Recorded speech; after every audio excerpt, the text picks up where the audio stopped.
Okay, that's one video I want to make about my other two dead cats, how they got their names. And it's Nomar J. Garciaparra and Pretty Kate. Pretty Kate, I got her. She was an unwanted cat. People rented this house from this lady, moved out, and just left. They didn't give any notice, nothing. So when she finally found out that they weren't living there anymore, went in.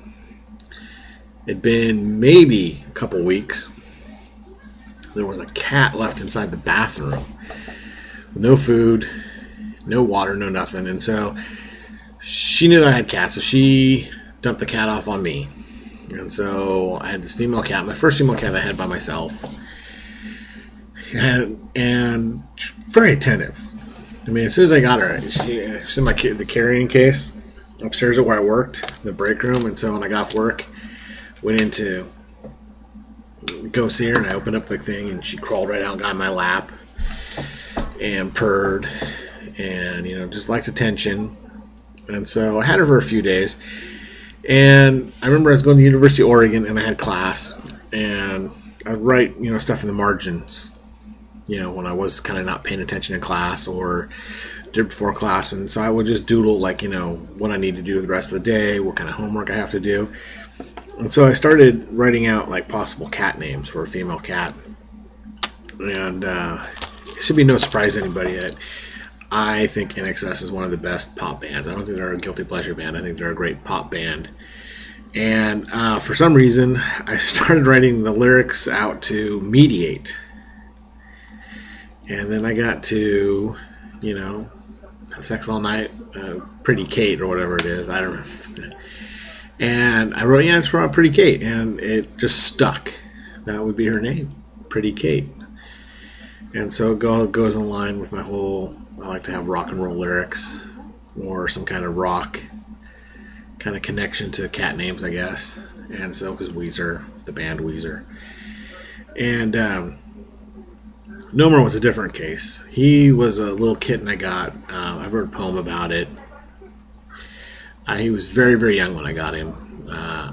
He was still a little bottle fed. I still had to rub his little behind and little penis to get him to go to the bathroom. And so one day I had named him. I had him for maybe a couple weeks, and I got him during the playoffs. It was when Boston came back against Cleveland. And the cat really, really came close to becoming named Troy O'Leary. But Boston was down 2-0. I was off to work, I come home from school, I had my job at Toys R Us. Maybe it was Toys R Us or school. I come home, I change and go to work at Albertsons. I lived, just a couple blocks from where I worked. And so I came home and I watched a little bit of the baseball game, and I'd tape it. And I remember I got really excited because I saw Nomar hit a home run. Nomar, when he was playing with the Red Sox, shortstop. And I got home and found out they lost the game. But I was like, oh man, I was so excited. I think that when I left, they had a lead. And I was like, man, this is going to be a bummer postseason. But at least I saw Nomar hit a home run. Because I was at Nomar Garciaparra's Major League debut in Oakland. And so it's just fitting that my cat became Nomar J. Garciaparra. Or No Kitty, as I'd call him. But the J is for Rocky and Bullwinkle, Rocket J, Squirrel, and because I had a cat named Rocky, and everybody's like, "Oh, I love that movie," and I was like, "No, it's the cartoon Rocky, the Squirrel, Rocket J Squirrel." It's actually Rocket J Cat, but I called him Rocky. And so the J stands for nothing. It was just a J, which would make Donald J. Sobel really cool because his name is also just a J.